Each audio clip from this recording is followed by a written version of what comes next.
कौन सी विधि चल रही थी? इकाई विधि हो गई थी। कितनी विधि हो गई? 5 हो गई थी।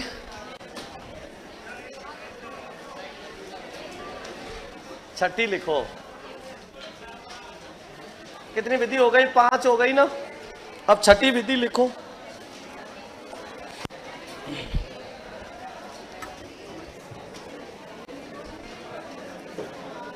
व्याकरण विधि हो गई, इकाई विधि हो गई थी।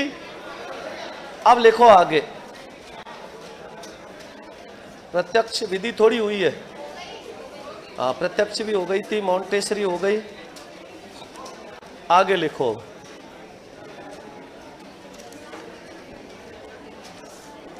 आगमन विधि लिखना। आगमन, आगमन और निगमन विधि से एक प्रश्न जरूर पूछा जाता है, चाहे तो आगमन से पूछ ले चाहे निगमन से पूछ ले। आगमन अरस्तु की, निगमन प्लेटो की। और संवाद भी किसका? प्लेटो का। लिखो, लिखो आगमन विधि। छठी विधि है ना।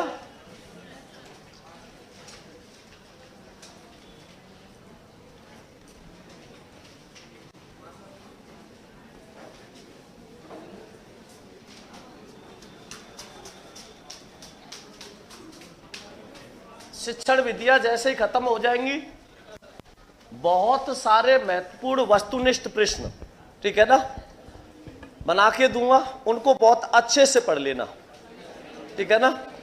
लेकिन कल से ही मत मांगने लग जाना, पता लगे कल से ही मांग लो। किसके?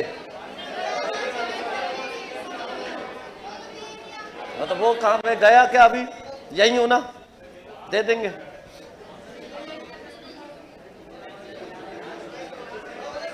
लिखो आगमन विधि। इसके प्रवर्तक कौन है? इसके प्रतिपादक लिख दो अरस्तु।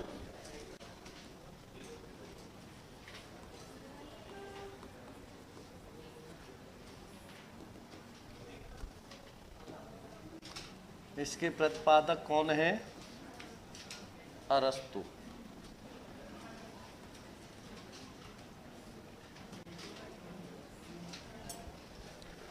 लिखो इसमें, यह है विधि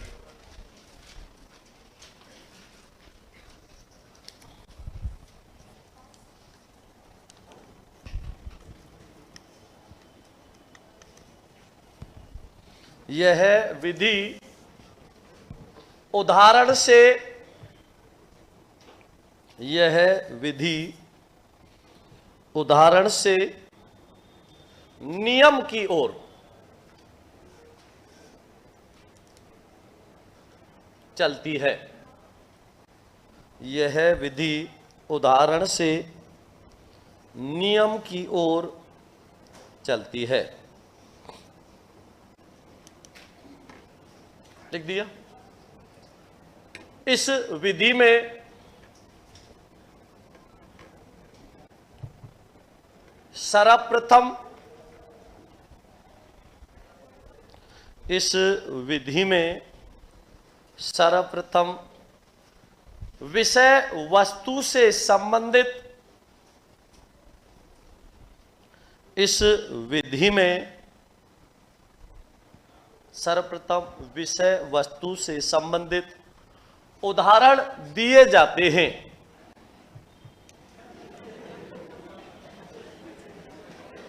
विषय वस्तु से संबंधित उदाहरण। सर ऑफलाइन वालों को हर चीज सबसे पहले मिलती है, ऑनलाइन वालों को तो अब तक कोई क्या लिखा? इस विधि में सर्वप्रथम उदाहरण दिया जाता है। तत्पश्चात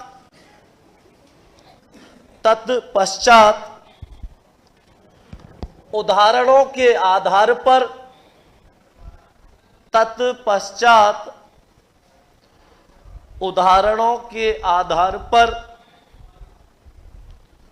नियम निर्धारित किए जाते हैं। नियम निर्धारित किए जाते हैं।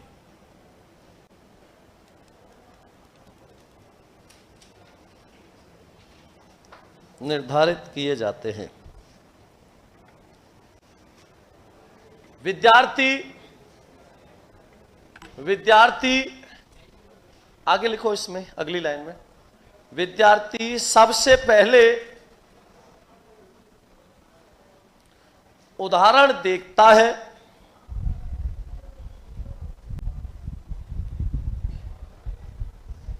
विद्यार्थी सबसे पहले उदाहरण देखता है, फिर उसी उदाहरण के आधार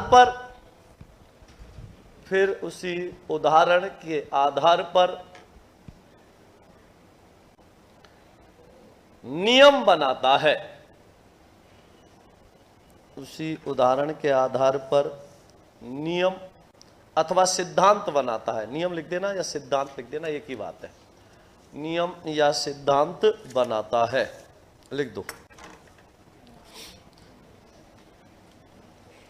अगली लाइन में लिखना, इंपॉर्टेंट करके लिखना, यह विधि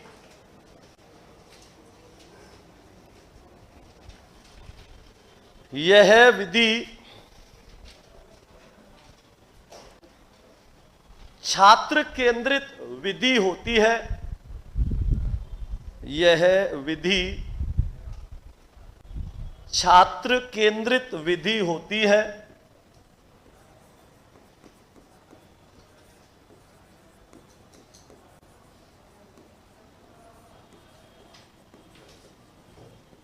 छात्र केंद्रित विधि होती है, जिसमें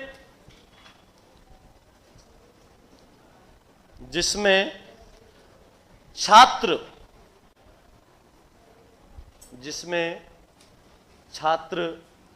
करके सीखने पर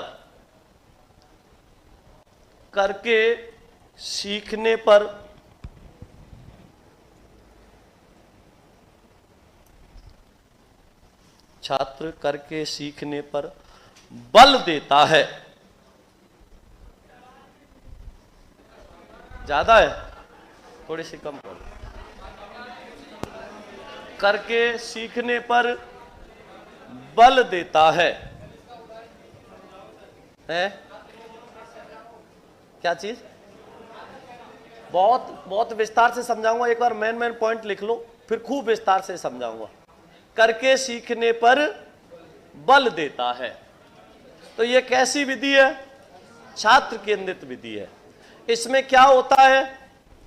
पहले उदाहरण दिया जाता है, उसके बाद नियम निर्धारित किया जाता है। कैसे? समझना।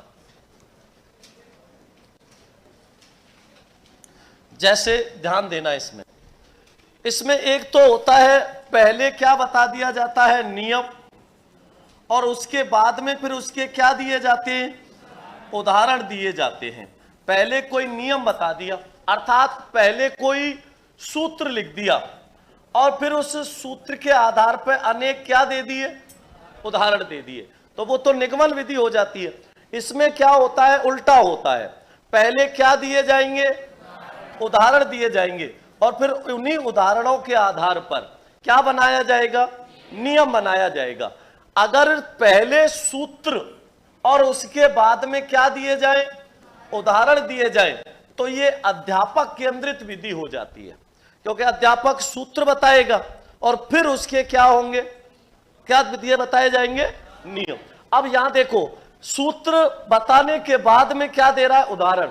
और एक होता है पहले उदाहरण दे दिए और फिर उसके बाद में क्या बना रहा है? नियम। तो ये कैसी विधि हो गई? मनोवैज्ञानिक। जो आगमन विधि होती है, ये कैसी होती है? और दूसरी विधि कौन सी है? निगमन विधि। वो कैसी होती है? अमनोवैज्ञानिक। क्योंकि जो निगमन विधि होती है वो अध्यापक केंद्रित होती है, और आगमन विधि छात्र केंद्रित होती है। अध्यापक का मेन उद्देश्य क्या होता है? विद्यार्थी को सिखाना। अध्यापक का उद्देश्य क्या है? विद्यार्थी को सिखाना। तो इसमें विद्यार्थी कम सीखता है, अध्यापक का ज्ञान ज्यादा बढ़ता है। और इसमें अध्यापक कम सक्रिय होता है, इसमें विद्यार्थी क्या होता है, ज्यादा सीखता है। इसलिए ये कैसी विधि होती है, मनोवैज्ञानिक विधि होती है। कैसी? कोई भी विधि जो किस पर आधारित हो, छात्र पर आधारित हो, वो कैसी विधि होती है, मनोवैज्ञानिक विधि होती है। तो कई बार पूछता है, ध्यान रखना, एक प्रश्न जरूर पूछा जाता है कि निम्नलिखित में से कौन सी विधि मनोवैज्ञानिक या अमनोवैज्ञानिक विधि है। तो इसमें अगला पॉइंट बना के लिखो, यह है क्योंकि इसलिए नहीं होती वो, उसमें पहले क्या करते हैं, नियम बनाते हैं और उसके बाद में फिर उदाहरण देते हैं। अब इसमें क्या होता है, पहले उदाहरण देके फिर क्या बना रहे, नियम बना रहे। तो ज्ञान कैसा होगा, स्थायी होगा। इस वजह से ये सबसे अधिक लोकप्रिय और सबसे अधिक महत्वपूर्ण विधि मानी जाती है। लिखो इसमें, यह है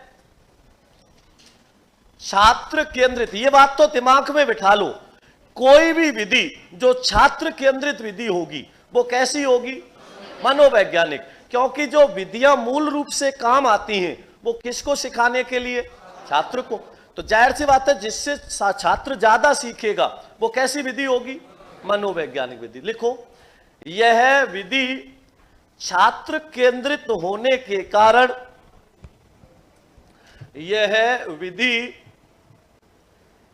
छात्र केंद्रित होने के कारण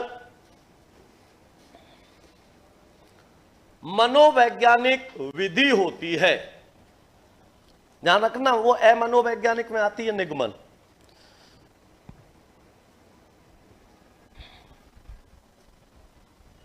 अगली लाइन से लिखो, इस विधि के द्वारा, इस विधि के द्वारा विद्यार्थी, इस विधि के द्वारा विद्यार्थी स्वयं ज्ञान खोजने का प्रयत्न करता है। इस विधि के द्वारा विद्यार्थी स्वयं ज्ञान खोजने का प्रयत्न करता है।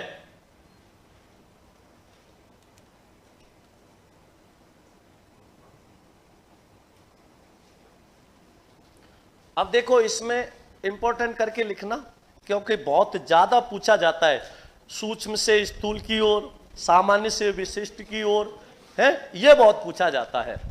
तो आगे लिखो, इसमें लिखना, आगमन विधि निम्नलिखित सूत्रों पर कार्य करती है।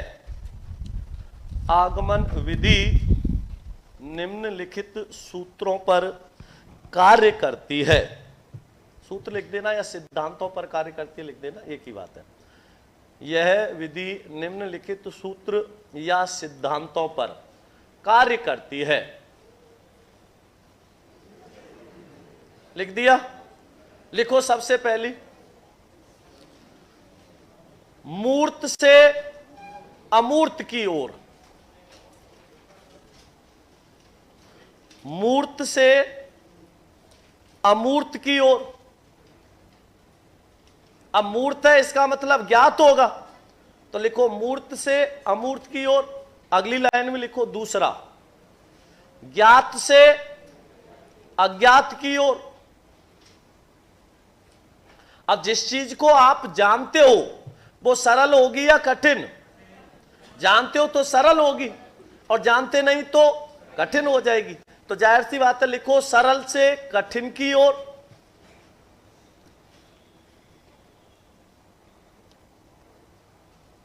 लिख दिया? विशिष्ट से सामान्य की ओर। अगला लिख देना, विशिष्ट से सामान्य की ओर। अब जो कोई विशिष्ट होगा तो बड़ा होगा, इसका मतलब स्थूल से सूक्ष्म की ओर। इन सबको अभी यही याद करना, यहां से जरूर पूछता है। जैसे आगमन विधि किस सिद्धांत पर कार्य करती है? मूर्त से अमूर्त की ओर, सूक्ष्म से स्थूल की ओर, सामान्य से विशिष्ट की ओर, अज्ञात से ज्ञात की ओर। ठीक है ना? अब देखो इसमें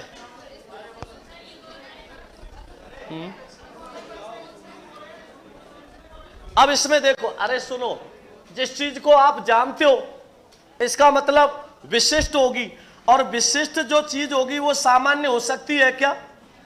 इन चीजों को ऐसे समझना, अभी मैं सबको यही याद कराऊंगा, ध्यान देना। विशिष्ट का मतलब वो सामान्य नहीं है, और सामान्य नहीं है इसका मतलब कैसा होगा? वो स्थूल होगा। तो स्थूल से सूक्ष्म की ओर, किसकी ओर? स्थूल से सूक्ष्म की ओर। कितने हो गए? 5 हो गए ना, ये 5 ध्यान रखना। तो स्थूल से सूक्ष्म की ओर विशिष्ट है, सो जाहिर सी बात है सामान्य नहीं होगा वो, और सामान्य नहीं है तो फिर वो किस में जाएगा? स्थूल में जाएगा। विशिष्ट छोटा होगा क्या? बड़ा होगा, और बड़ा रूप होगा तो वो किस में जाएगा? स्थूल में। और सूक्ष्म होगा वो किस में जाएगा? छोटे रूप में, सामान्य रूप में। तो ये विशिष्ट से सामान्य की ओर सिद्धांत पर काम करती है। तो अभी आपने कौन कौन से लिखे, ध्यान देना और समझना।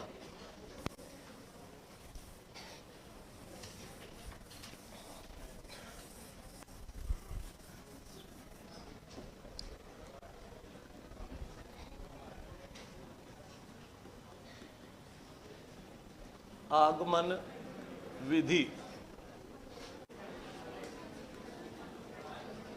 अरे बात मत करो। निम्नलिखित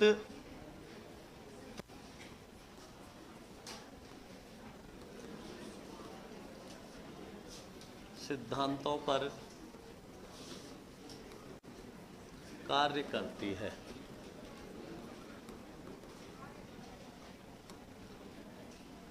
सबसे पहला कौन सा है? मूर्त से अमूर्त की ओर। पहले एक बार लिख लो और यहीं याद करना, मूर्त से अमूर्त की ओर। दूसरा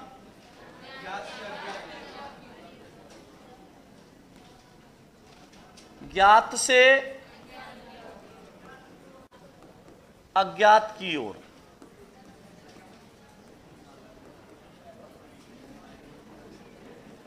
तीसरा सरल से कठिन की ओर।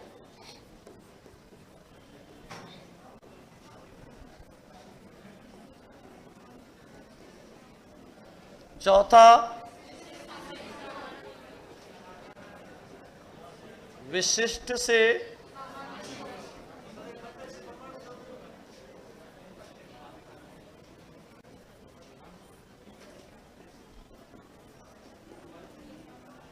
और स्थूल से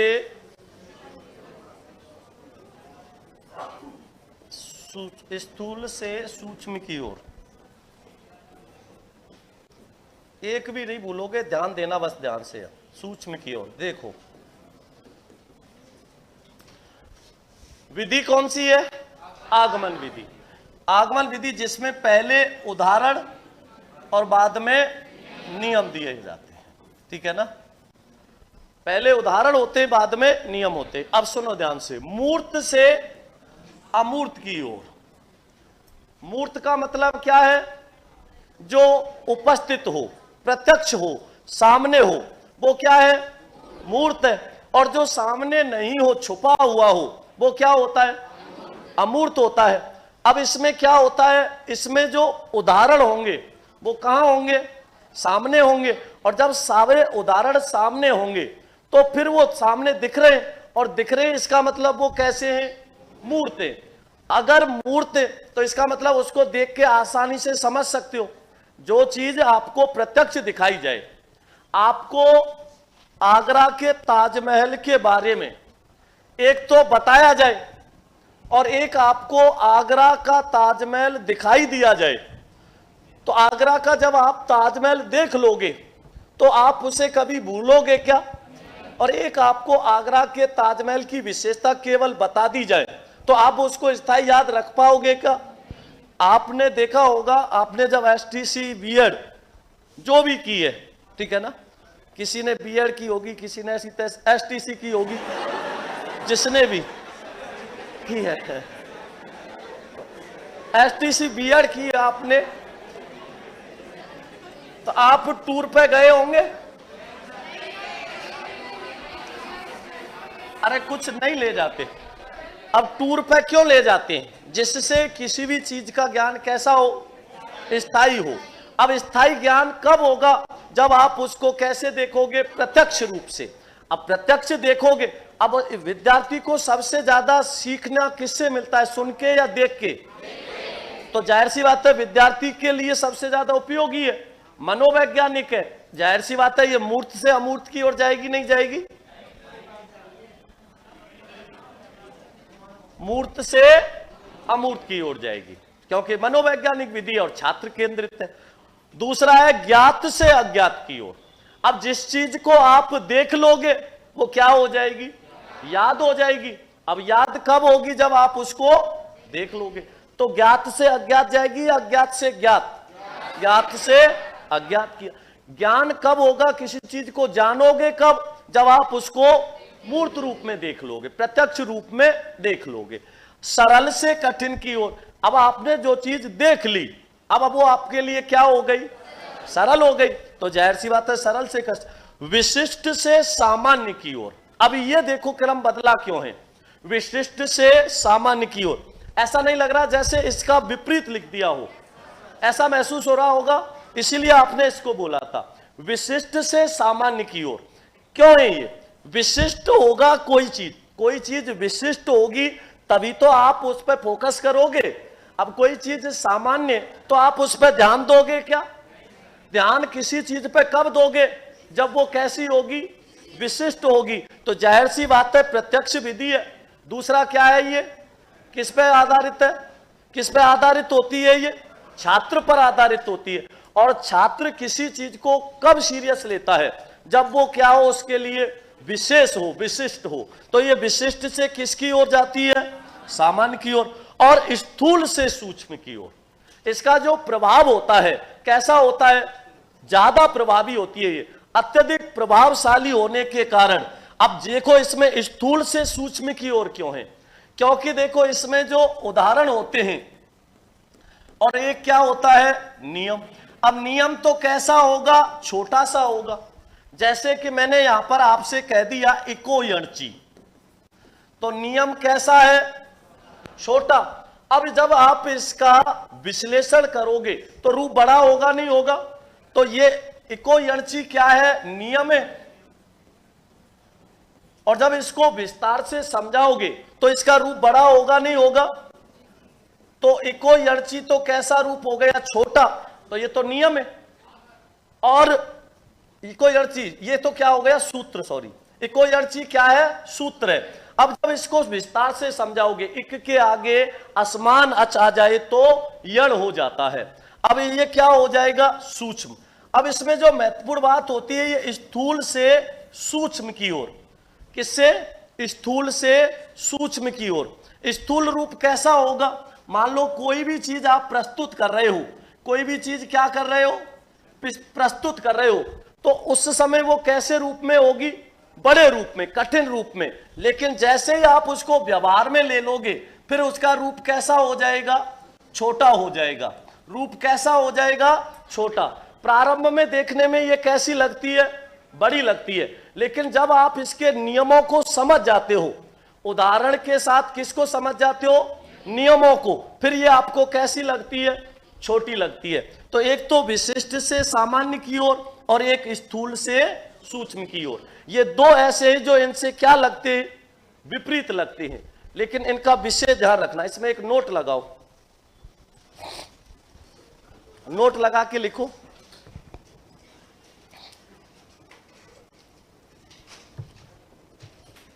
और नोट लगा के लिखो, यह विधि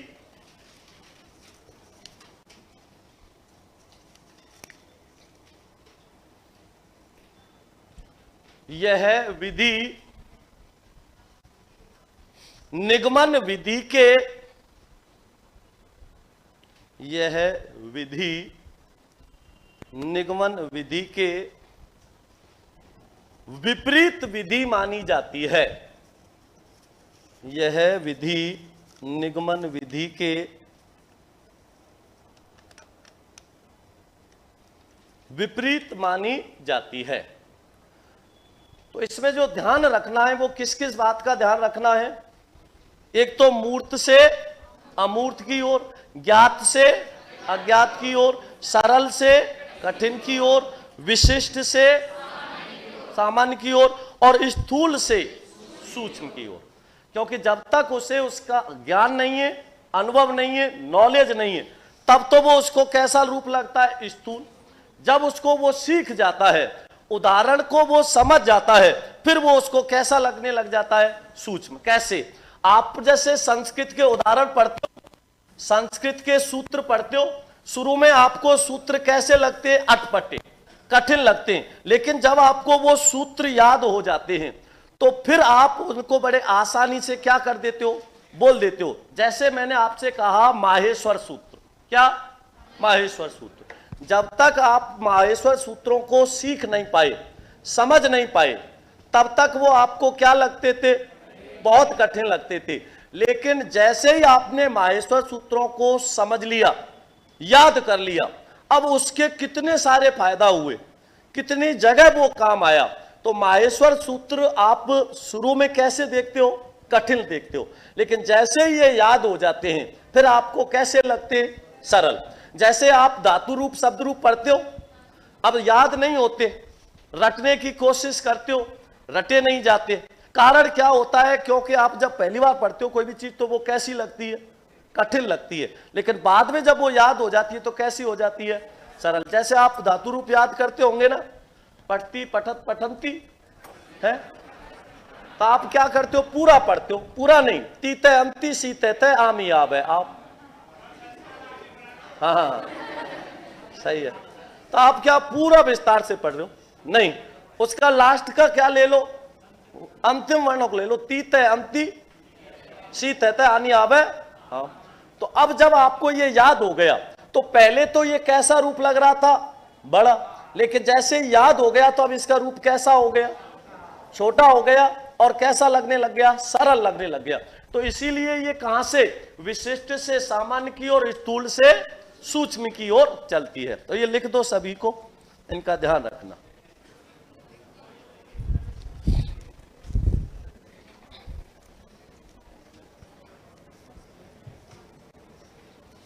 आगमन व निगमन विधि का छात्र के परिप्रेक्ष्य में उदाहरण देकर तुलनात्मक अंतर समझाएं। देखो, आगमन विधि और निगमन विधि समझना इसमें ध्यान से। आगमन विधि का सूत्र क्या होगा? विश्लेषण से संश्लेषण या संश्लेषण से विश्लेषण? संश्लेषण से विश्लेषण। क्या होगा? लिख लो भले इसको।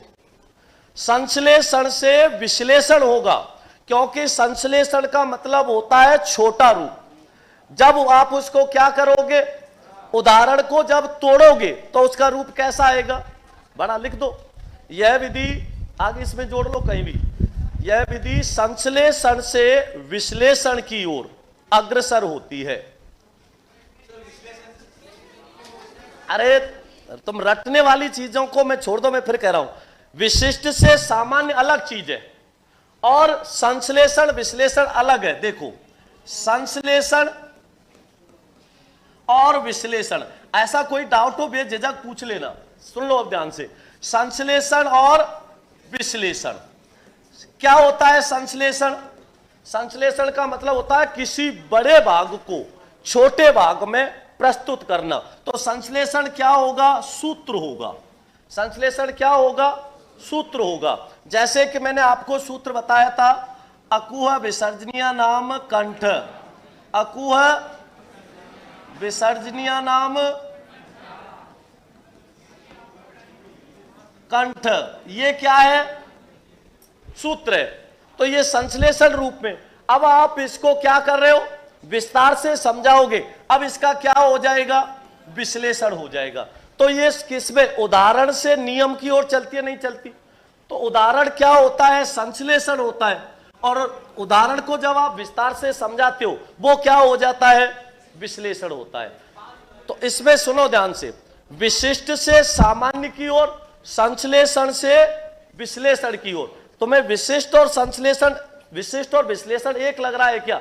एक नहीं है, दोनों अलग अलग है। 5 नंबर के विपरीत कैसे? संश्लेषण का मतलब होता है छोटा रूप, सुनो, और विश्लेषण का मतलब, सुनो, विश्लेषण का मतलब होता है बड़ा रूप। संश्लेषण छोटा रूप, विश्लेषण बड़ा रूप। अब आप इसमें क्या कर रहे हो कि स्थूल का मतलब बड़ा और सूक्ष्म का छोटा है, यही कह रहे हो ना। अब इसमें समझो, उदाहरण छोटा होगा या नियम? नियम कैसा होगा? अब जैसे क्या दिया मैंने? सूत्र दिया। कोई क्या लिखा? सूत्र लिखा। तो सूत्र तो कैसा होगा, और उसका जो नियम होगा वो कैसा होगा? विस्तार से समझाएंगे। तो नियम क्या है? बड़ा, और सूत्र कैसा होगा? छोटा होगा। तो सूत्र किस में आएगा? संश्लेषण में आएगा, नहीं आएगा? किस में आएगा? संश्लेषण में। और नियम किस में आएगा? विश्लेषण में। इसको समझ लो ध्यान से, ये किस में आया? विश्लेषण में। अब विश्लेषण में आया, इसका मतलब विश्लेषण किसको कहते हैं? नियम को। और नियम किस में आता है? पहले निगमन विधि में। तो विश्लेषण से संश्लेषण की ओर किस में आएंगे? निगमन विधि में। और संश्लेषण से विश्लेषण की ओर ये किस में आएगा? आगमन में। तो इसमें लिख लो संश्लेषण के नीचे, नियम और सूत्र।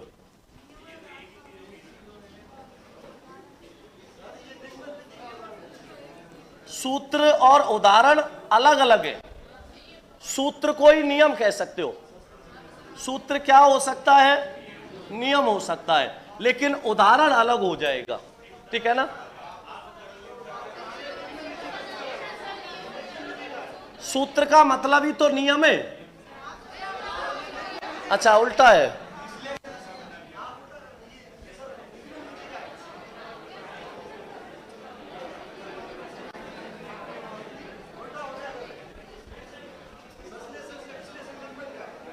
अच्छा, संश्लेषण मतलब सूत्र है, संश्लेषण से विश्लेषण। हाँ, क्योंकि विश्लेषण होगा, इसका मतलब क्या होगा? उदाहरण। काट के करना सही, क्योंकि सूत्र का मतलब ही नियम होता है। सूत्र का मतलब क्या होता है? नियम होता है। इसका मतलब इसमें क्या होगा? सूत्र छोटा होगा और नियम कैसा होगा? बड़ा। सही कर लो इसको, संश्लेषण से विश्लेषण नहीं, इसको विश्लेषण से संश्लेषण करना। कर लो सही, काट के कर लेना सही, क्योंकि सूत्र का मतलब ही नियम होता है। सूत्र का मतलब क्या होता है? नियम होता है। और इनका फिर क्या देंगे? उदाहरण। तो सूत्र या नियम क्या हो गया? संश्लेषण। और इसका क्या हो गया? उदाहरण का विश्लेषण हो गया। तो इसमें पहले क्या आता है? उदाहरण आता है, और उसके बाद में क्या आता है? नियम आता है। इसको ऐसे लिखो, विश्लेषण से संश्लेषण की ओर कार्य करती है। लिख दो, क्योंकि सूत्र और नियम का मतलब एक ही होता है। लिखो आगे, काट के सही कर लेना इसको, विश्लेषण से संश्लेषण की ओर। हाँ, आगमन विधि का सूत्र क्या होगा? ठीक है ना। तो आगमन विधि का मतलब है पहले उदाहरण आएगा और उसके बाद में नियम आएगा। नियम कैसा होगा? सूत्र होगा। सूत्र छोटा होगा, बिल्कुल। लिख दो इसमें, विश्लेषण से संश्लेषण की ओर। लिख देना इसको, यह विधि विश्लेषण से संश्लेषण की ओर अग्रसर होती है। विश्लेषण के बाद लिखना कोष्टक में विश्लेषण। विश्लेषण का मतलब लिख देना इसमें उदाहरण। हाँ, 1 मिनट लिखो, विश्लेषण में लिखना उदाहरण से संश्लेषण, और संश्लेषण में लिख देना नियम की ओर। अरे बात मत करो, छाप दो इसको। अब आ गया समझ? तो बस इतना ध्यान रखना, सूत्र का मतलब क्या होता है? नियम होता है। और सूत्र या नियम कैसा होगा, छोटा होगा, और उदाहरण कैसे होंगे, ज्यादा तो बड़े होंगे। तो विश्लेषण से संश्लेषण की ओर लिख देना। हाँ, प्रत्यक्ष से एक तो होता है प्रमाण, एक होता है अप्रत्यक्ष। तो अप्रत्यक्ष लिख दो भले। अब देखो, इसमें ध्यान देना, जो भी आप उदाहरण दोगे, सुनो, इसमें इसको भी लिख दो प्रत्यक्ष। अब देखो, प्रत्यक्ष क्या होता है, जो आंखों के सामने हो। आंखों के सामने होगा वो कैसा होगा, मूर्त होगा, और जो आंखों के सामने नहीं है अमूर्त हो जाएगा। तो प्रत्यक्ष का मतलब क्या हो गया, मूर्त, और अप्रत्यक्ष का अमूर्त। लिखो, यह प्रत्यक्ष से अप्रत्यक्ष की ओर, प्रत्यक्ष के बाद लिख देना मूर्त, और अप्रत्यक्ष के बाद लिख देना अमूर्त, जिससे ध्यान रहे। तो यह प्रत्यक्ष से अप्रत्यक्ष की ओर सिद्धांत पर भी आधारित होती है। अब कितने हो गए, 7। सातों को ध्यान रखना, एक प्रश्न इसमें से जरूर पूछता है, ज्ञात अज्ञात। तो क्या लिखोगे, प्रत्यक्ष से, प्रत्यक्ष में लिख देना क्या, मूर्त, से अप्रत्यक्ष, अप्रत्यक्ष में क्या लिखोगे, अमूर्त की ओर, अमूर्त की ओर। अब ध्यान देना, पेन कॉपी थोड़ी देर बंद करके सुनना आप ध्यान से। सबसे पहले मूर्त से अमूर्त की ओर। मूर्त क्या होता है, जो हमारे सामने हो। अमूर्त क्या होता है, जो हमारे सामने नहीं हो, वो क्या होगा, अमूर्त। ज्ञात क्या है, जिस चीज को हम प्रत्यक्ष देख लेंगे उसका हमें क्या हो जाता है, ज्ञान हो जाता है। तो ज्ञान किसका होगा, प्रत्यक्ष का। तो ज्ञात से अज्ञात की ओर। तो ज्ञात कब होगा, जब हम उसको किसके रूप में देख लेंगे, मूर्त रूप में, प्रत्यक्ष रूप में देख लेंगे। सरल से कठिन की ओर, जब हम किसी चीज को देख लेते हैं तो देखने के बाद वो हमें कैसी लगती है, सरल लगती है। फिर सरल से कठिन की ओर, विशिष्ट से सामान्य की ओर। जब तक हम किसी चीज को नहीं देखते तब तक वो कैसी होती है, विशिष्ट होती है, और देखने के बाद में वो विशिष्ट से क्या हो जाती है, सामान्य। तो विशिष्ट से सामान्य की ओर, स्थूल से सूक्ष्म की ओर। जब तक देखा नहीं कैसा रूप था, स्थूल था, देखने के बाद वो कैसा हो जाता है, सूक्ष्म। तो स्थूल से सूक्ष्म की ओर। विश्लेषण का मतलब क्या होता है, उदाहरण, और संश्लेषण का मतलब नियम। तो विश्लेषण से संश्लेषण की ओर। प्रत्यक्ष मतलब मूर्त है, तो प्रत्यक्ष से अप्रत्यक्ष की ओर। ठीक है ना, लिखो आगे।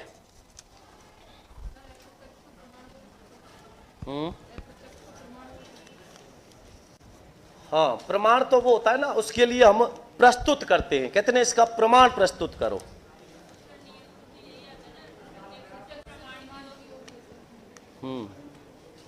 प्रत्यक्ष को प्रमाण की आवश्यकता नहीं पड़ती, कहते हैं ना।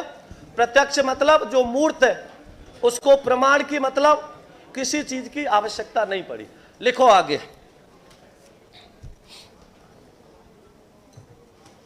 लिखो, इस विधि में प्राप्त ज्ञान, इस विधि में, इस विधि में प्राप्त ज्ञान हमेशा स्थायी होता है। इस विधि में प्राप्त ज्ञान हमेशा स्थायी होता है, जिससे बालक में चिंतन शक्ति का,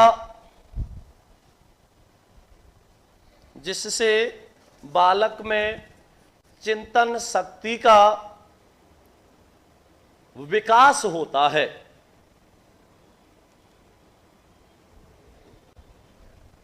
तथा शिक्षण भी प्रभावशाली होता है, तथा शिक्षण भी प्रभावशाली होता है।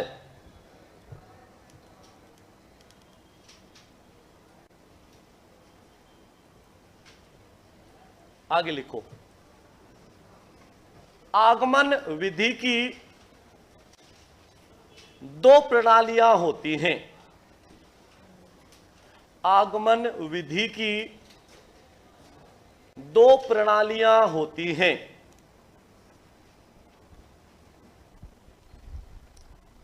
एक प्रयोग प्रणाली और एक सहयोग प्रणाली।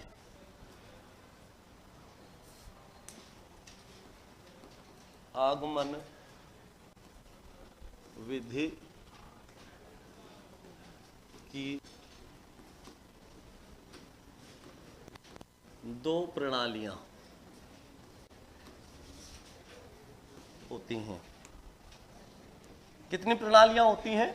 दो प्रणालियां होती हैं। लिख दो, आगमन विधि की दो प्रणालियां होती हैं।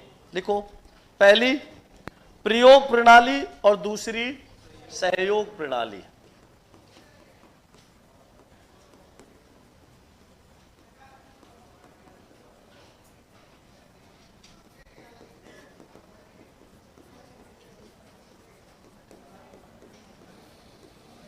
पहली लिखो प्रयोग प्रणाली।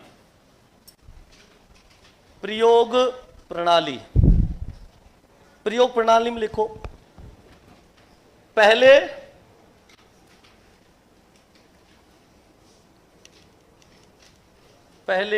उदाहरण को समझाया जाता है।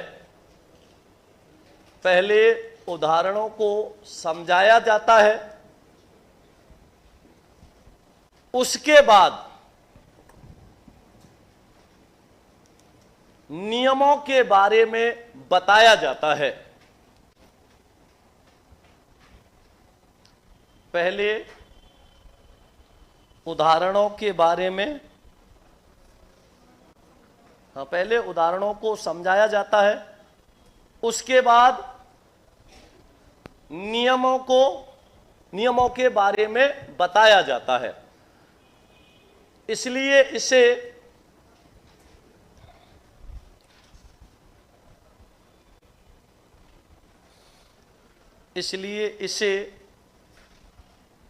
आगमन विधि के साथ साथ, इसलिए इसे आगमन विधि के साथ साथ प्रयोग विधि भी कहते हैं। इसको और कौन सी विधि कह देते हैं? प्रयोग विधि। प्रयोग विधि भी कहते हैं। दूसरा क्या है? सहयोग प्रणाली। सहयोग प्रणाली में लिखो, सहयोग प्रणाली में लिखो, इसमें सुनो, एक बार पहले समझो इसको, प्रयोग प्रणाली को समझो, सहयोग बाद में लिखना। क्या होता है इसमें? इसमें पहले उदाहरणों के द्वारा क्या किया जाता है? समझाया जाता है। पहले हम बहुत सारे उदाहरण देते हैं। क्या करेंगे? पहले खूब सारे उदाहरण देंगे। कोई भी चीज पढ़ रहे हो उसके लिए पहले आप क्या करेंगे? अनेक प्रकार के उदाहरण प्रस्तुत करेंगे कि ये चीज है, इसको ऐसे हुआ था, हम वहां गए और वहां जाके, जैसे आप कहीं घूमने गए तो पहले आप घूमने गए तो पहले क्या बताएंगे? बहुत सारे उदाहरण प्रस्तुत करेंगे। उदाहरण कैसे प्रस्तुत करेंगे? हम वहां गए आगरा, और आगरा जाके हमने देखा कि आगरा के आसपास का जो माहौल था वो कैसा था? ठीक नहीं था, बहुत अच्छा था, जो कुछ भी है।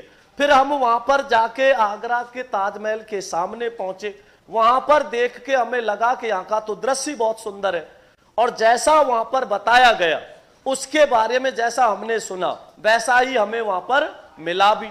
ये सारी बातें कर रहे। लास्ट में फिर आप अंत में क्या करोगे? ठीक है ना, जो कुछ भी आप घूमे हो उस पूरे को एक किसके माध्यम से प्रस्तुत करोगे?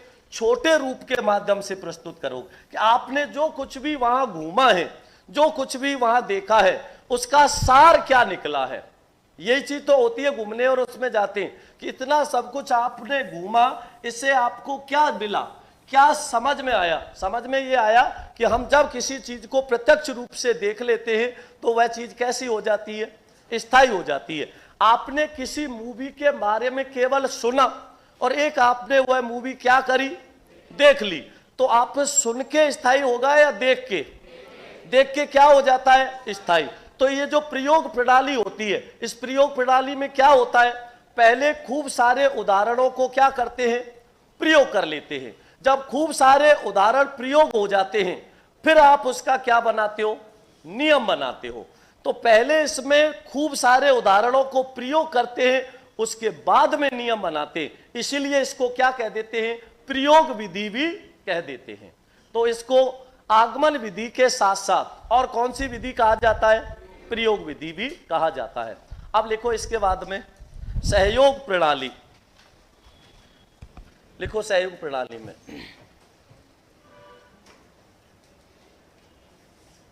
सहयोग प्रणाली में लिखो, इस प्रणाली में रचना शिक्षण की जानकारी, इस प्रणाली में रचना शिक्षण की जानकारी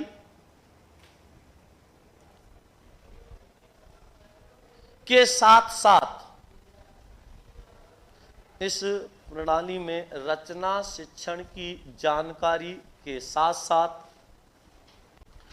व्याकरण शिक्षण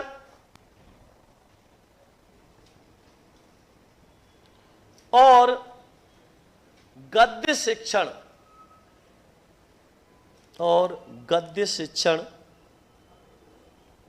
की जानकारी दी जाती है। तो इसमें रचना शिक्षण के साथ व्याकरण शिक्षण और गद्य शिक्षण की क्या दी जाती है, जानकारी दी जाती है। रचना शिक्षण, गद्य शिक्षण और व्याकरण शिक्षण ये किसके रूप में आते हैं, सहयोग के रूप में आते हैं। किसके रूप में, सहयोग के रूप में। आपको हिंदी पढ़नी है तो इसका सहयोग के रूप में किसको पढ़ोगे, पहले व्याकरण को। तो व्याकरण किसके रूप में आई, सहयोग के रूप में आई, ठीक है ना। लिखो आगे, आगमन विधि के सोपान, आगमन विधि के सोपान।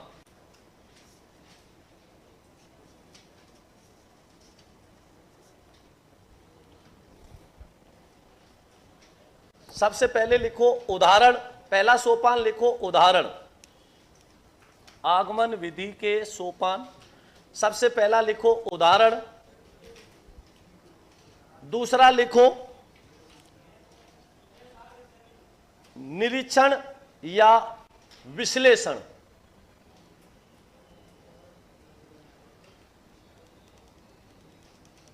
तीसरा लिखो निष्कर्ष या नियमीकरण। सबसे पहला क्या है, उदाहरण, दूसरा क्या है, निरीक्षण, और तीसरा क्या करोगे, उसका निष्कर्ष निकालोगे। तो तीसरा लिख देना निष्कर्ष। अब सुनो, इसको समझ लेना तीनों सोपानों को। सबसे पहला क्या आया, उदाहरण लिया। उदाहरण के बाद क्या करोगे, पहले आपने क्या लिया, उदाहरण लिया, क्योंकि उदाहरण से नियम की ओर चलती है। तो सबसे पहले इसमें क्या लोगे, उदाहरण लोगे, और फिर उदाहरण से कहां जाओगे, नियम की ओर, और अंत में आपको किसकी प्राप्ति होगी, निष्कर्ष की। तो इसके जो मूल सोपान है वो कितने होते हैं, 3 सोपान होते हैं। पहले हम कोई उदाहरण प्रस्तुत करेंगे, उदाहरण के माध्यम से नियम बनाएंगे, और फिर हमें किसकी प्राप्ति होगी, निष्कर्ष की। बिना उदाहरणों के नियमों का कोई महत्व होगा क्या, और बिना नियमों के उदाहरणों का कोई महत्व होगा क्या। और जब उदाहरण और नियमों के माध्यम से हमें किसी भी चीज का क्या निकालना होता है, निष्कर्ष निकालना होता है। जैसे कि आपने कोई भी सूत्र लिखा था, या आपने कोई भी क्या लिया, उदाहरण लिया, या कोई भी नियम लिया। मान लो आपने कोई सूत्र भी लिखा है, नियम लिखा है, तो उसमें पहले आपको क्या करना पड़ेगा, उस सूत्र का अच्छी तरह से क्या करना पड़ेगा, वर्णन करना पड़ेगा। और वर्णन करने के बाद ही आपको क्या आएगा, वो समझ में आएगा। बिना वर्णन किए उसको समझ सकते हो क्या। तो निष्कर्ष की प्राप्ति के लिए उदाहरण और नियम दोनों का होना क्या होता है, जरूरी होता है। तो इसके जो मूल सोपान होते हैं वो कौन कौन से होते हैं, एक उदाहरण होगा, नियम होगा और निष्कर्ष होगा। तो इन तीनों सोपानों का ध्यान रखना। अगर ये विधि इसकी जगह कौन सी होती, निगमन विधि होती, तो उसमें क्या होगा, पहले क्या आता, उसके बाद फिर क्या निकलता, क्योंकि उसमें नियम पहले होता। लिखो आगे।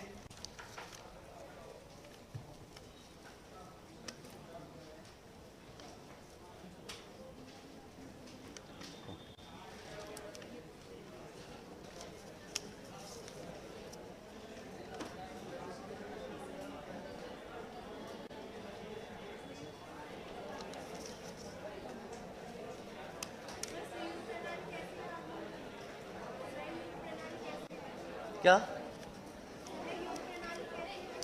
सहयोग, सहयोग इसलिए करती है जब आपको किसी चीज के बारे में क्या मिल जाएंगे, खूब सारे उदाहरण मिल जाएंगे। जब खूब सारे उदाहरण मिल गए तो आपको उस विषय वस्तु को समझने में यह क्या प्रदान करेगी, सहयोग। अगर आपको किसी चीज का क्या बता दिए, नियम तो दे दिए, लेकिन आपको उसके उदाहरण नहीं बताएं। मान लो मैं आपको किसी चीज का नियम तो बता दूं, लेकिन जब उदाहरण नहीं दूंगा तो वो नियम प्रभावी होगा क्या, नहीं। तो नियम कब प्रभावी होगा, जब उसके हम खूब सारे क्या देंगे, उदाहरण देंगे, और उदाहरणों के माध्यम से हम क्या करेंगे, उस विषय वस्तु को समझ लेते हैं। लिखो आगे। संस्कृत की होगी ना, नहीं होगी आज, लिखो अब आगे। अगली विधि लिखो, अभी इसके कुछ महत्वपूर्ण बिंदु लिखो।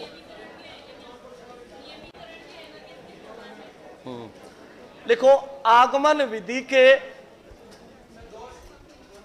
लिखो आगमन विधि के कुछ महत्वपूर्ण बिंदु, इंपॉर्टेंट करके लिखना है इनको। आगमन विधि के कुछ महत्वपूर्ण बिंदु।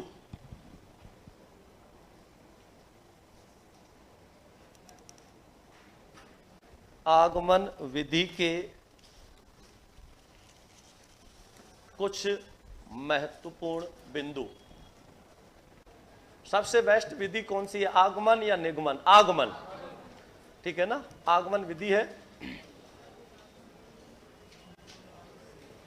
लिखो इसमें,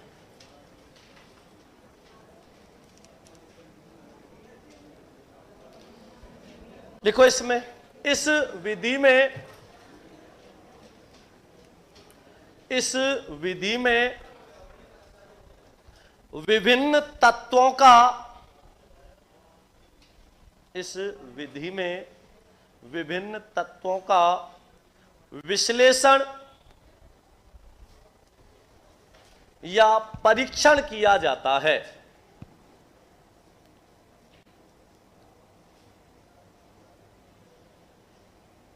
परीक्षण किया जाता है।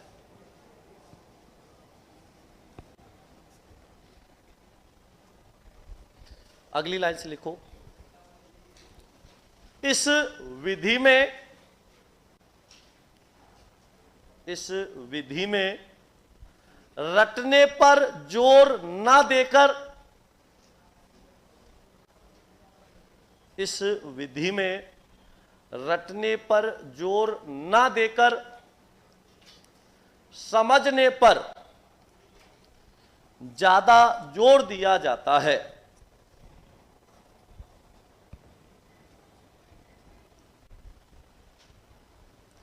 इसलिए यह विधि, इसलिए यह विधि प्रत्यक्ष से प्रमाण की ओर अग्रसर होती है। इसलिए यह विधि प्रत्यक्ष से प्रमाण की ओर अग्रसर होती है।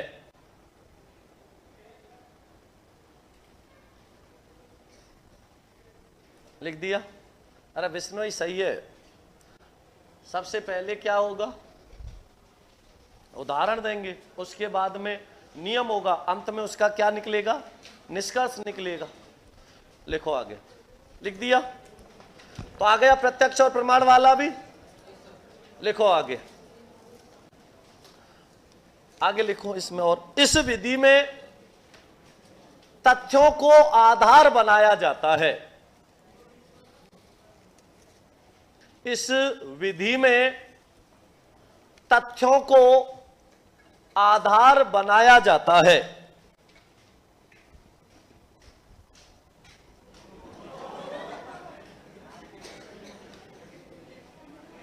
क्या हुआ, फूट गया क्या सिर?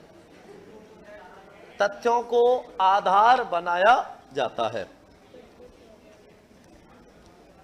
लिखो, इस विधि में एक लाइन छोड़ छोड़ के लिखना, ठीक है। इस विधि में विषयों को, इस विधि में विषयों को उदाहरणों के द्वारा समझा जाता है।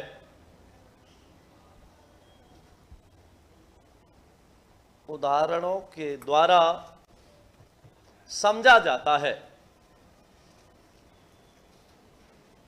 जब उदाहरण समझ जाते हैं, जब उदाहरण समझ जाते हैं तो उनका नियमीकरण किया जाता है। जब उदाहरण समझ जाते हैं तब उनका नियमीकरण किया जाता है।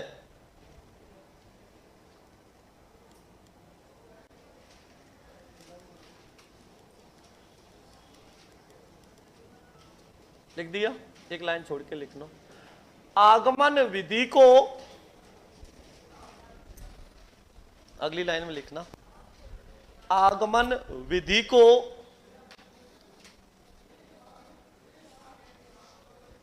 व्याकरण शिक्षण की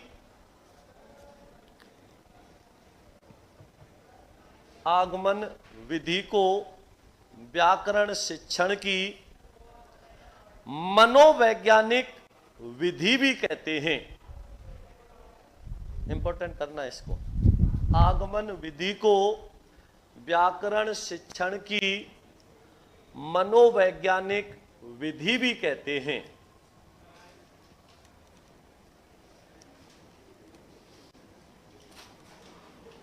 कितने हो गए?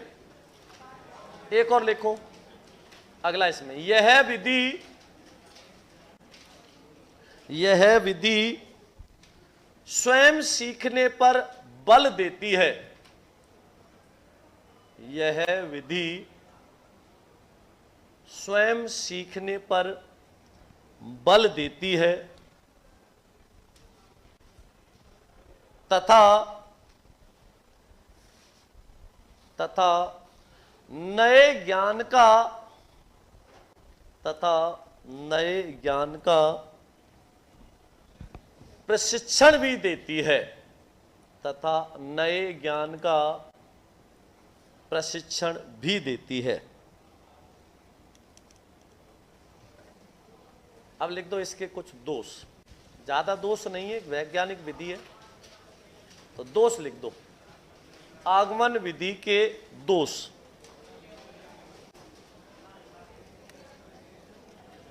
सबसे पहला दोष लिखो,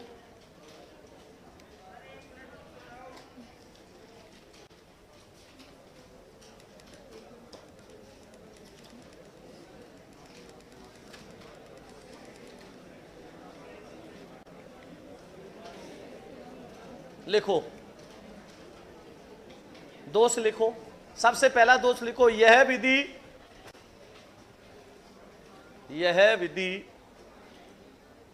प्राथमिक स्तर पर, यह विधि प्राथमिक स्तर पर कम प्रभावी होती है। यह विधि प्राथमिक स्तर पर कम प्रभावी होती है।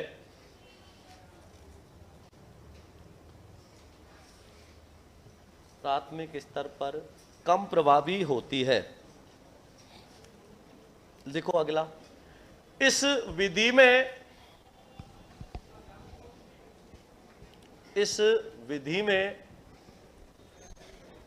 हर स्तर के, इस विधि में हर स्तर के बालक का ध्यान रखना संभव नहीं हो पाता है।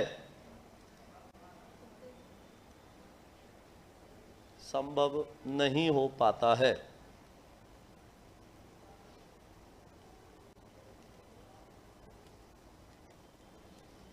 लिख दिया। तीसरा लिखना, यह विधि समय अधिक लेती है। यह विधि समय अधिक लेती है तथा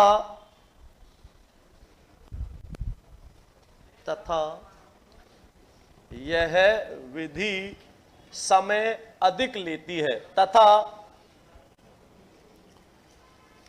प्रत्येक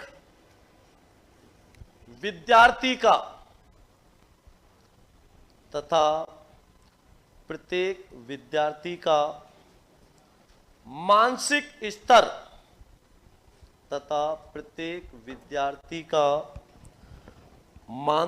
स्तर ध्यान में रखना संभव नहीं हो पाता है। ध्यान में रखना संभव नहीं हो पाता है। आगमन विधि कौन से स्तर के लिए अनुकूल होती है? तो ये प्राथमिक के लिए अनुकूल नहीं होती। किसके लिए? माध्यमिक या उच्च माध्यमिक के लिए। नहीं, प्रत्यक्ष विधि में क्या है, पहले आप उदाहरण दे दोगे तो पहले उदाहरण इतने सारे इस विद्यार्थी कैसे समझ पाएगा। इसलिए प्राथमिक स्तर के लिए ना तो ये उपयोगी है और ना निगमन विधि है, दोनों ही उपयोग नहीं होते। क्योंकि निगमन विधि जो होती है उसमें पहले सूत्र देना पड़ता है और छोटा जो प्राथमिक स्तर का विद्यार्थी होता है वो सूत्र समझ ही नहीं सकता। तो प्राथमिक स्तर के लिए ना तो आगमन विधि उपयोगी है और ना ही निगमन, दोनों ही नहीं है। ये दोनों ही विधि माध्यमिक और उच्च माध्यमिक स्तर के लिए होती है। ये प्रश्न पूछा गया है एक बार पहले कि प्राथमिक स्तर के लिए उपयोगी विधि नहीं है, ठीक है ना, या उपयोगी है, तो उसमें क्या करता है, आगमन विधि, निगमन विधि, आगमन और निगमन दोनों या इनमें से कोई नहीं। तो प्राथमिक स्तर के लिए कौन सी विधि उपयोगी नहीं है? आगमन और निगमन दोनों ही। क्योंकि निगमन विधि में अगर आप सूत्र दोगे तो विद्यार्थी जो प्राथमिक स्तर का वो समझ ही नहीं पाएगा। तो व्याकरण शिक्षण का जो मूल रूप से शुरुआत होगी वो कहां से होगी? छठी कक्षा से। तो इस वजह से ये दोनों ही उपयोगी नहीं होते।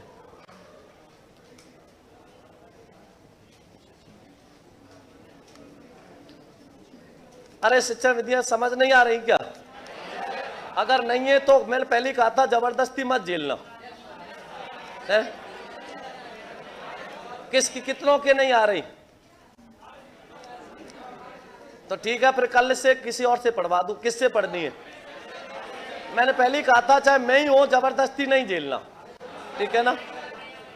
नहीं, कोई बात नहीं, ठीक है ना। मैंने पहले ही कहा था अगर आपको नहीं समझ आए ना तो आप बेझिझक बोल देना, चाहे मैं हूं या कोई भी हो। जबरदस्ती पढ़ाने का मेरा कोई मकसद होता भी नहीं, ठीक है ना।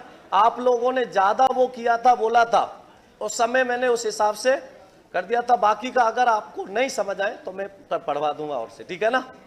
आज तो झेल लो, कल किसी और से पढ़ लेना।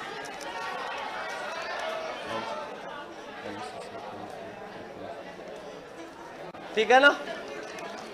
तो कल मैं आपको किसी और से पढ़वा दूंगा, ठीक है ना। लिखो आगे लिखो निगमन विधि। अगली विधि लिखो निगमन। कौन से नंबर की है? 7।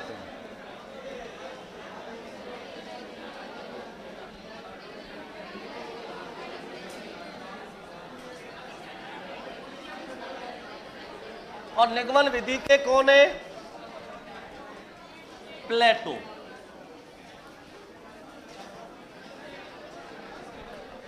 अरे बात मत करो, इसमें क्या होता है?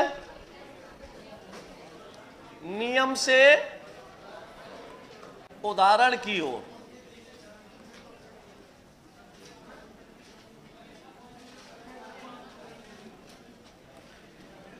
ये किस ओर अग्रसर होती है? नियम से उदाहरण की ओर। लिख लो, इसमें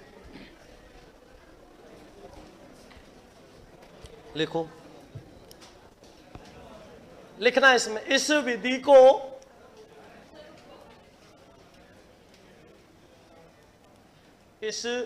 को सूत्र प्रणाली, इस विधि को सूत्र प्रणाली या संश्लेषण प्रणाली भी कहते हैं।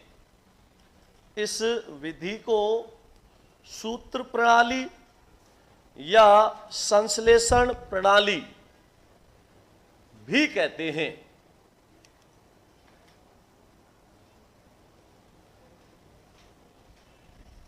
संश्लेषण प्रणाली भी कहते हैं। इस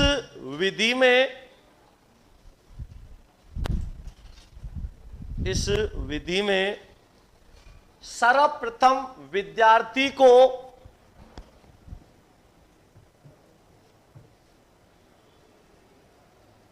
लिखो, इसमें इस विधि में सर्वप्रथम विद्यार्थी को नियम कोष्टक में लिख देना सूत्र, नियम कोष्टक में लिख देना सूत्र का ज्ञान दिया जाता है, का ज्ञान दिया जाता है। तत्पश्चात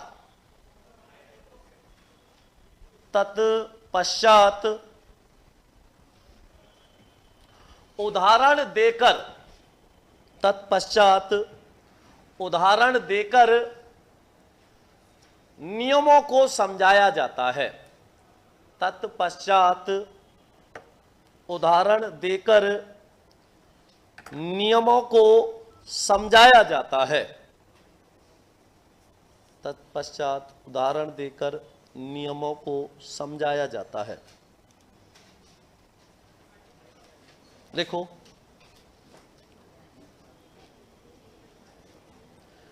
यह विधि, अगली लाइन में लिखना, यह विधि उच्च स्तर पर, यह विधि उच्च स्तर पर प्रभावी होती है, क्योंकि छोटा विद्यार्थी सूत्र को रट नहीं पाता। तो यह विधि उच्च स्तर पर उपयोगी या प्रभावी होती है। आगे लिखो अगली लाइन में, अगली लाइन में लिखो, यह विधि शिक्षक केंद्रित विधि होती है।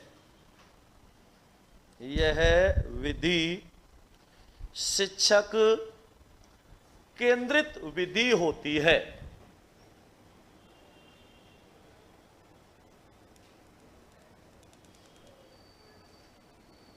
क्या लिखा? शिक्षक केंद्रित विधि होती है। अगली लाइन में लिखो, शिक्षक केंद्रित होने के कारण, शिक्षक केंद्रित होने के कारण यह अमनोवैज्ञानिक विधि होती है।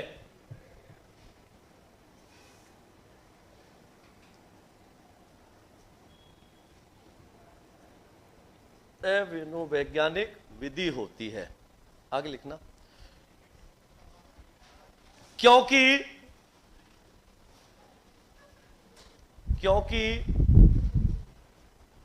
इस विधि में छात्र कम क्रियाशील, क्योंकि इस विधि में छात्र कम क्रियाशील और अध्यापक अधिक क्रियाशील रहता है। अध्यापक अधिक क्रियाशील रहता है।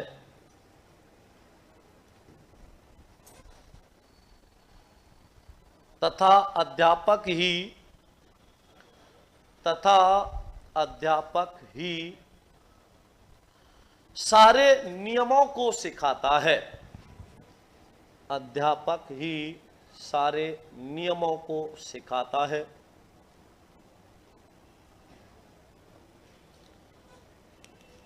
लिख दिया? अगली लाइन में लिखो, निगमन विधि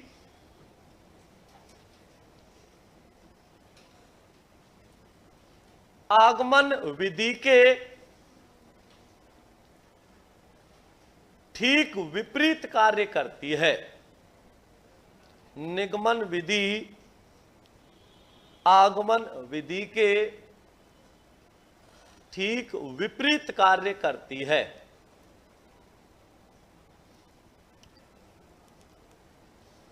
लिख दिया? आगे लिखना अगली लाइन से। निगमन विधि निम्नलिखित सिद्धांतों पर कार्य करती है। निगमन विधि निम्नलिखित सिद्धांतों पर कार्य करती है।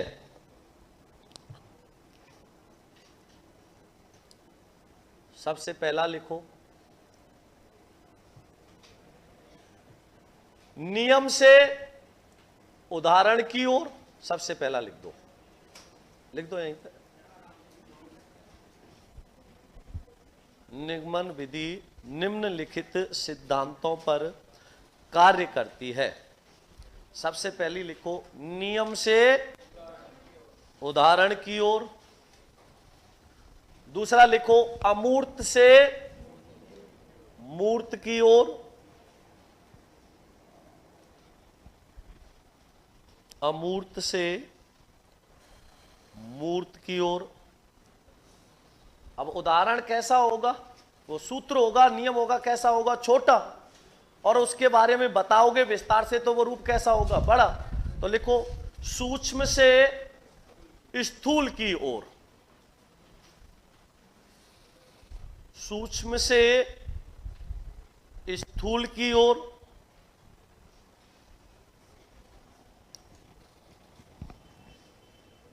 सूक्ष्म से स्थूल की ओर। आगे लिखो, इसमें लिखो आगे, प्रमाण से प्रत्यक्ष की ओर।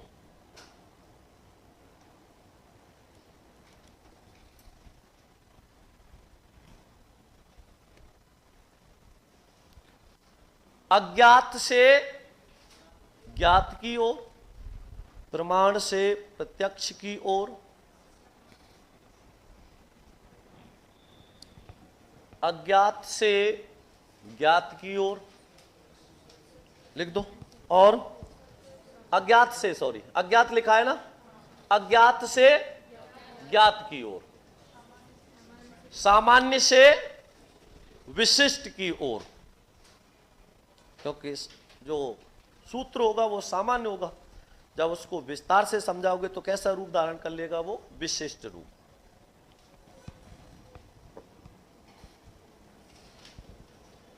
सूक्ष्म से स्थूल लिख दिया था। हाँ, संश्लेषण से विश्लेषण की ओर। संश्लेषण मतलब छोटा, विश्लेषण मतलब विस्तार। तो संश्लेषण से विश्लेषण की ओर। कितने हो गए?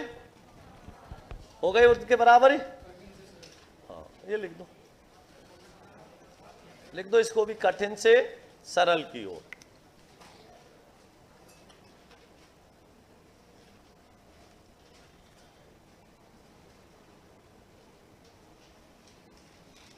लिख दिया? तो ये किसके विपरीत होती है? ठीक है ना, वो मनोवैज्ञानिक होती है ये। इसमें जो महत्वपूर्ण बात है, एक ध्यान रखना, ये भी किस स्तर के लिए उपयोगी है और वो भी, ठीक है ना, तो ये बात ध्यान रखनी है। ठीक है ना। संस्कृत की क्लास होगी क्या तुम्हारी? है?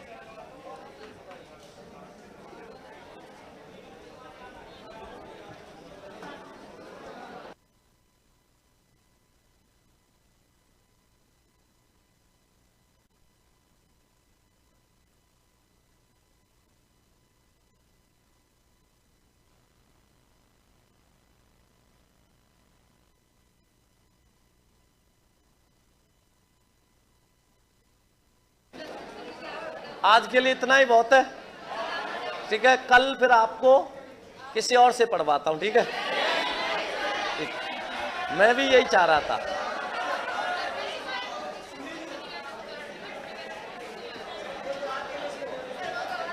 तो आज के लिए बहुत है ना, आज थोड़ा आराम। 7 बजे से नेक्स्ट किसकी है? उनके मनीष सर क्लास है? हाँ, तो अरे ठीक है, आराम कर लीजिए।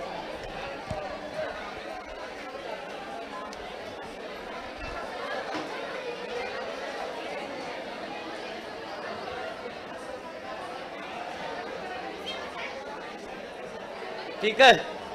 अरे संस्कृत की और होगी क्या अभी? अरे आराम करो, आ जाओ, छुट्टी करो।